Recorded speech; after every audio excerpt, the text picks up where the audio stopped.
студенттер, білім алушылар және тыңдаушылар. Бүгінгі екінші дәрісіміздің тақырыбы қоршаған ортада химиялық ластағыштардың таралуы. Дәрісіміздің жоспары химиялық ластағыштардың қоршаған ортада таралу заңдылықтары, екінші қоршаған ортадағы химиялық заттардың айналымына тоқталамыз. Алдымыздағы слайдта заттардың экосферада тасымалдану процесінің сызба нұсқасы берілген. Заттардың қоршаған ортада қозғалғыштығын және таралуын сипаттайтын негізгі кезең ол заттардың әртүрлі табиғи орталарда тасымалдануы. Химиялық қосылыстардың ауа, су, топырақ арасында таралуында олардың физика-химиялық қасиеттерінің өзгеруіне қоршаған орта факторлары маңызды рөл атқарады. Химиялық ластағыштардың қоршаған ортада таралуы негізінен табиғи үдерістерге байланысты. Оған заттың физика-химиялық қасиеттері, физикалық үдерістер, заттың табиғаттағы айналымы, ғаламдық үдерістерге қатысатын биологиялық реакциялар, сонымен қатар жекелеген экожүйелерде өтетін тізбекті үдерістер жатады. Қазіргі уақытта көптеген күрделі математикалық модельдерді пайдалана отырып, заттардың сәйкес ортадағы концентрациясын алдын ала болжауға болады. Бұл модельдерде химиялық заттардың физика-химиялық қасиеттері, яғни массасы, будың қысымы және суда ерігіштігі ескеріледі. Химиялық заттардың сәйкес ортада концентрациясын болжауда фугитивтілік түсінігі пайдаланады. Фугитивтілік заттың сәйкес фазадан шығу қабілеттілігі, ол қысым бірлігімен өлшенеді. Су топырақ шекарасында химиялық заттардың тасымалдануын қарастырайық. Қоршаған ортаны ластайтын химиялық өнімдердің топырақ су шекарасында тасымалдануы химиялық препараттарды қолдану нәтижесінде және олардың жауын-шашынмен топыраққа түсуінде жасанды суару жұмыстары жүргізілгенде жүзеге асады. Су қоймасының топырақтың беткі қабатынан ағатын сумен ластануы жиі болады. Химиялық өнімдердің су топырақ ортасында тасымалдануында адсорбция үдерісі маңызды рөл атқарады. Адсорбция дегеніміз сұйық немесе газ тәрізді фазадағы молекулалардың және атомдардың қатты дене бетіне тартылуы. Топырақтың адсорбция коэффициенті дегеніміз қатты денеге адсорбцияланған заттың концентрациясының оның тепе-теңдік күйдегі сулы ерітіндідегі концентрациясына қатынасы. Топырақтағы химиялық қосылыстардың адсорбциясын Ленгемюр теңдеуі және Фрейндлих теңдеуімен өрнектеуге болады. Ленгемюрдің адсорбция теңдеуі газдардың қатты денеге адсорбциялануын сипаттау үшін ұсынылған. Адсорбцияланған заттың концентрациясына тәуелділігі келесі формулада көрсетілген, яғни X-тің еңбек қатынасы тең болады. Алымында К1 көбейту К2 көбейту СE бөлімінде 1 плюс К2 көбейту СE. Мұндағы X-тің еңбек қатынасы адсорбцияланатын зат массасының адсорбент массасына қатынасы, ал К1 К2 қарастырылып отырған жүйені сипаттайтын константалар. Ал СE ерітіндідегі заттардың тепе-теңдік концентрациясы. Ленгемюр теңдеуінен шығатын қорытынды бойынша адсорбция жылуы беткі қабаттың толу дәрежесіне байланысты болмайды. Басқаша айтқанда, адсорбенттің беткі қабаты энергетикалық жағдайда біркелкі болады. Фрейндлих теңдеуінен шығатын қорытынды керісінше. Адсорбциялаушы беткі қабаттың гетерогенділігінен адсорбент толған сайын адсорбция жылуы төмендейді. Фрейндлих адсорбция изотермасының теңдеуі былай жазылады. X-тің еңбек қатынасы тең болады К көбейту СE дәрежесінде 1 бөлінген N. Мұндағы К адсорбенттің шексіз константасы. 1 мен N-нің қатынасы ол көрсеткіші, ол адсорбция қарқындылығын көрсетеді. Қоршаған ортаны ластайтын химиялық қосылыстар топырақтың органикалық материалына ғана адсорбцияланбайды, сонымен қатар минералдық фракцияларға да адсорбцияланады. Адсорбцияланған заттың сумен немесе тұзды ерітіндімен десорбциясы ешқашан аяғына дейін жүрмейді. Адсорбция және десорбция изотермаларының арасындағы алшақтық гистерезис деп аталады. Еріген химиялық заттардың массалық тасымалдануы заттардың диффузиясының, конвекциясының немесе дисперсиясының функциясы болып табылады.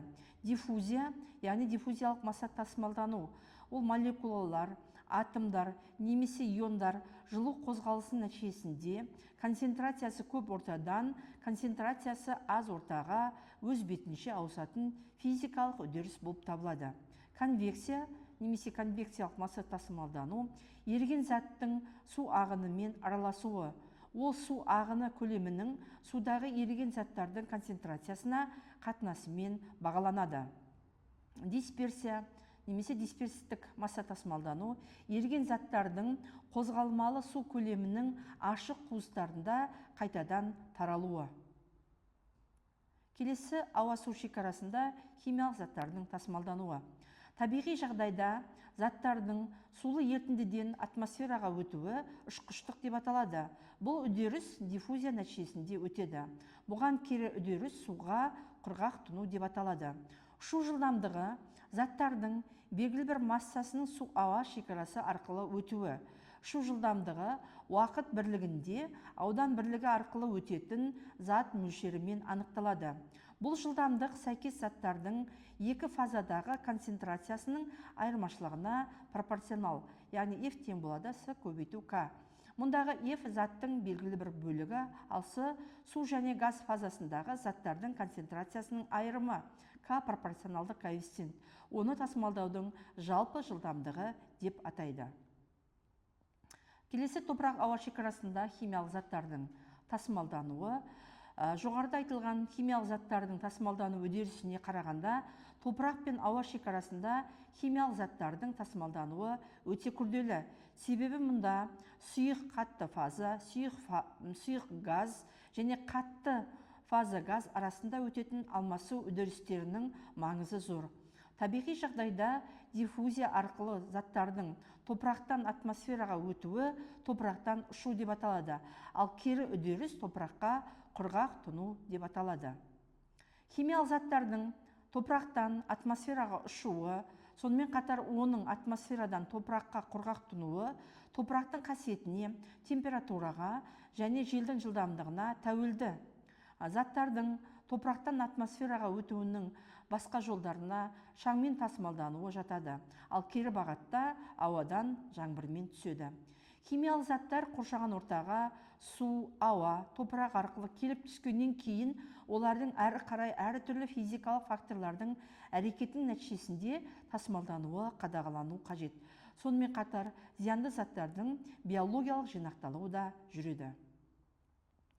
Келесі ол жердегі барлық заттар биохимиялық үдерістегі айналымда жүреді. Айналымның ең басты үлкен және кіші айналымы бар. Үлкен айналымды геологиялық айналым деп атайды, кіші айналымды биотикалық айналым деп те атайды. Үлкен айналым миллион жылға дейін созылады. Тау жыныстары, жел және сел арқылы ыдырап, әлемдік мұхитқа түсіп, су қабатына қосылады.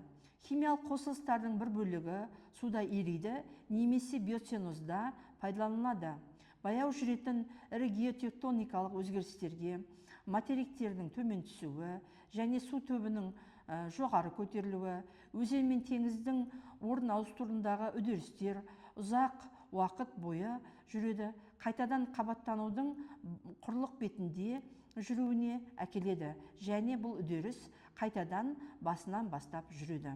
Кіші айналым үлкен айналымның бөлігі болып келеді, ал биоценоз деңгейінде жүреді. Және топырақтағы қоректік заттар, су, ауа, өсімдіктерде жинақталып, өмір үдерісіне қажетті массаның түзілуіне жұмсалады. Ағзадағы заттың бактериялар арқылы ыдырау нәтижесінде олар қайтадан өсімдікке пайдалы минералды компоненттерге бөлініп, заттың үздіксіз айналымына түседі. Айналым жасайтын заттардың реакцияға қабілеттілігі әртүрлі болып келеді. Периодтық жүйедегі элементтердің көпшілігі белсенді түрде биосферада айналым жасайды. Айналым негізгі екі жолмен өтеді: ауалық айналым және судағы айналым. Ауалық айналым мұнда элементтердің ішінде ең негізгі өзгеретіндері оттегі, сутегі, көміртегі және азот. Ал судағы айналым мұнда минералды элементтер ион ретінде немесе молекула күйінде жер асты, көл, теңіз, мұхит суларына алмасады. Бұл айналымға элементтердің көпшілігі қатысады, көбінесе макро және микроэлементтер. Химиялық заттардың айналымы дегеніміз олардың химиялық құрылымының қоршаған орта факторларының әсерінен өзгеруі. Егер айналым абиотикалық факторлардың әсерінен болса, мұндай айналым абиотикалық деп аталады. Абиотикалық айналымда фотохимиялық реакциялар жүрген кезде атмосферада немесе суда түзілетін молекулалық оттегімен немесе оттек радикалдарымен жүретін реакциялар жатады. Егер айналым тірі ағзалардың немесе олар өндіретін ферменттердің әсерінен болса, онда айналым биоталық деп аталады. Егер айналым тірі ағзалардың немесе олар өндіретін ферменттердің әсерінен болса, онда айналым биоталық деп аталады. Зиянды заттардың айналымын химиялық экологияда зиянды заттардың метаболизмі деп атайды, ал айналым өнімдері метаболиттер деп аталады. Экожүйедегі органикалық заттардың синтезі мен ыдырауына биогенді элементтер қатысса, мұны биотикалық айналымға жатқызады. Биогенді элементтерден басқа биотикалық айналымға биотаға өте қажетті минералдық және әртүрлі көптеген қосылыстар да қатысады. Сондықтан тіршілікпен тығыз байланысты негізінен көміртек, су, азот, фосфор, күкірт және биогенді катиондар сияқты химиялық заттардың алмасу тізбектерінде тұратын биоталық айналымның бөлігін биогеохимиялық айналым деп атайды. Келесі алдымыздағы слайдта су айналымы көрсетілген. Бүкіл жер шарындағы су күн энергиясының әсерінен кіші және үлкен айналымға түседі. Судың булануы су топырақ бетінен және өсімдіктер арқылы жүреді. Одан соң су булары атмосфераға көтеріліп салқындап, қайтадан қар бұршақ түрінде жауып жерге түседі. Судың кіші айналымы кезінде мұхиттар, теңіздер, көлдер бетінен көтерілген су булары қайтадан сол жерге, ал судың үлкен айналымы кезінде буланған судың біразы алыстағы құрлыққа түседі. Құрлықта жинақталған су қорлары, өзен, жер асты сулары күйінде қайтадан мұхиттарға құяды. Осылайша құрлық пен мұхиттар арасындағы судың тепе-теңдігі сақталады. Құрлықтағы су айналымының тұрақты болуы көбінесе өсімдіктерге және адамның суды тиімді пайдалануына байланысты. Мысалы, орман ағаштарын жаппай кесу, жою, өртеу немесе суды тиімсіз пайдалану судың үлкен және кіші айналымдарын бұзып, табиғатта экологиялық апаттар тудырады. Соның салдарынан жер бетінде көлдер мен өзендердің суы тартылып, шөлейтті жерлер көбеюде. Қуаңшылық сияқты адамзат үшін қолайсыз жағдайлар пайда болады. Келесі алдымыздағы слайдта көміртегі айналымы көрсетілген. Көмірсулардың, майлардың, ақуыздардың, нуклеин қышқылдарының және тіршілікке қажет басқа да органикалық қосылыстардың негізгі құрамына кіретін көміртек биоталық айналымның негізгі қатысушысы болып табылады. Көміртегінің негізгі жолы ол көмір қышқыл газының ағзаға енуі мен қайтадан шығуы. Көміртек айналымы жасыл өсімдіктер мен кейбір микроағзалардағы фотосинтез үдерісінде атмосфералық көмірқышқыл газын бекітуден бастайды. Өсімдіктер бекіткен көміртектің бір бөлігін жануарлар пайдаланып, көмірқышқыл газын бөледі. Тіршілігін жоған өсімдіктер мен жануарлар ең соңында топырақта микроағзалардан ыдырайды. Осы ыдырау үдерісінің нәтижесінде ұлпалар құрамындағы қосылыстар көміртек диоксидіне дейін тотығып, атмосфераға қайта оралады. Көміртектің біраз бөлігі ұзақ мерзімде отын түрлерін жаққанда, мысалы шымтезек, газ, мұнай, көмірді жаққанда, теңіз су қоймаларында карбонатты жыныстарды түзуге қатысады, мысалы доломит пен әктасты. Сонымен қатар, көміртек қосылыстарының биосферада пайда болуының негізгі көзі ол жанартаулардың атқылауы. Адам көміртектің табиғаттағы айналымына кері әсерін тигізеді. Мысалы, көмір, шымтезек, мұнай өнімдерін пайдаланып, жыл сайын атмосфераға 6 миллиард тоннадан астам көміртек шығарады. Керісінше, ормандарды жойып, оттек мөлшерін азайтып отыр. Соның салдарынан табиғатта тепе-теңдік бұзылып, көміртек мөлшері артып, тірі ағзаларға қауіп төнуде. Соңғы жылдары жер шары бойынша көмір қышқыл газының мөлшерінің артуының салдарынан ауа райы өзгеріп, қышқыл жаңбырлар, жылу эффектісі тағы басқа экологиялық апаттардың нышаны білініп, бүкіл адамзат қауымдастығын ойландыратын мәселелер тудыруда. Келесі айналым ол азоттың табиғаттағы айналымы алдымыздағы слайдта берілген. Биосферадағы үдерістерде азот айналымының маңызы зор. Азот қосылыстарының миграциясы алуан түрлі. Азоттың атмосферадағы мөлшері 78,9%-ді құрайды. Азоттың негізгі маңыздылығы ол органикалық қосылыс түрінде барлық тірі заттың құрамында болады. Азот барлық ақуыздардың құрамына кіреді. Сонымен қатар биогенді элементтердің ішінде ағзаның тіршілік әрекетіне қажетті негізгі элемент болып табылады. Атмосферадағы бос молекулалық түрдегі азоттың өте аз мөлшері ғана биоталық айналымға қатысады. Молекулалық түрдегі азот атомдары арасындағы химиялық байланыс өте жоғары болғандықтан, азоттың басқа элементтермен, оттегі немесе сутегімен қосылу үдерісі көп мөлшердегі энергияны қажет етеді. Биосферада азотты бекітуді қалыпты температурамен қысым жоғарылағанда тиімділігі өте жоғары биокатализ үдерісі арқылы анаэробты бактериялардың және цианобактериялардың бірнеше топтары өткізеді. Биологиялық азот бекіту үдерісінің тікелей өнімі болып табылатын амин тобы бүкіл ағзалар қатысатын айналымға қосылады. Сонымен қатар топырақ пен су бактерияларының 3 тобы, яғни азоттандырушылар, нитрат түзушілер, азотсыздандырушы бактериялар жатады. Бактериялардың алғашқы 2 тобы айналымдағы молекулалық азотты байланыстырып, оларды өсімдіктердің азотты қоректенуіне қажетті түрлерге, яғни нитрат пен нитритке айналдырып, органикалық азотты қосылыстар амин қышқылды, пептидтерді және ақуыздарды түзеді. Топырақ пен су бактерияларының тобы, яғни азотсыздандырушы бактериялар, азот қышқыл тұздарын нитриттерге, молекулалық азот пен аммиакқа дейін ыдыратады. Азоттың табиғи айналымын қазіргі деңгейде ұстау үшін азот тыңайтқыштарын өндіруді азайту керек. Атмосфераға азот оксидінің шығарылуын азайтатын, іштен жанатын қозғалтқыштар шығаратын газды түрлендіру үшін катализаторлар қолдану. Жанармайларды экологиялық тұрғыдан таза баламалы түрлерге ауыстыру қажет. Ал өнеркәсіптік кәсіпорындардың құбырларында азоттандыратын қондырғылар орнату сияқты шараларды жүргізуіміз қажет.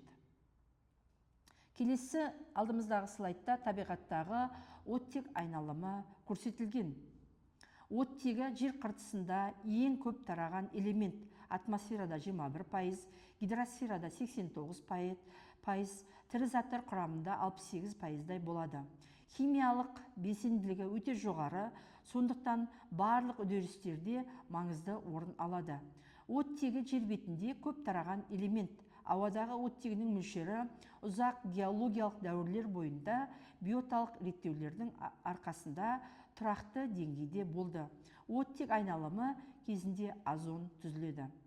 Атмосфераның жоғары қабаттарында ультракүлгін сәулелерінің қатысуымен оттек молекуласында диссоциациялану жүріп, түзілген атомарлық оттек оттегі молекуласымен қосылып, оттектің 3 атомын түзеді. Атмосферадағы бос оттек табиғатта фотосинтез үдерісі кезінде түзіледі. Оттек активті газ. Биосфера шегінде оттектің тірі ағзалармен немесе олар шірігеннен кейінгі қалдықтармен алмасуы жүреді. Өсімдіктер бөліп шығаратын оттек атмосфера құрамында азоттан кейінгі екінші орында алады. Биосферадағы оттек айналымы күрделі үдеріс, өйткені ол минералдық және органикалық қосылыстардың көбісінің құрамына кіреді. Келесі алдымыздағы слайдта фосфор айналымы көрсетілген. Фосфор биогенді элементтер қатарына жатады. Ол нуклеин қышқылдарының құрамына, жасуша мембраналарының энергия тасымалдаушы жүйесіне, сүйек тініне, дентенге кіреді. Оның айналымы басқа минералдар сияқты қозғалысқа келтіретін энергия және осы үдеріске қатысушы фосфор органикалық түрден биорганикалық және керісінше ауысып отырады. Фосфор биохимиялық тізбегінің өзгешелігі редуценттердің фосфорды органикалық түрден биорганикалық түрге тотықтырмай көшіретіндігінде, бірақ фосфаттың басым көпшілігі мұхит шөгінділерінде қалып отырады. Өсімдіктің фосфорды сіңіруі топырақтың қышқылдығына байланысты. Суда натрий және кальций фосфаттары нашар ерісе, сілтілі ортада мүлдем ерімейді. Қышқылдық көтерілген сайын фосфаттар жақсы еритін фосфор қышқылдарына айналады. Фосфор тыңайтқыштарын артық мөлшерде қолданғанда топырақта фосфорлану үдерісі жүреді. Сол себепті өсімдіктердің өсуі мен дамуында, әсіресе өсу кезеңі басталған кезде тежелу байқалады. Алдымыздағы слайдта бүгінгі дәрісте пайдаланылған әдебиеттер тізімі көрсетіліп тұр.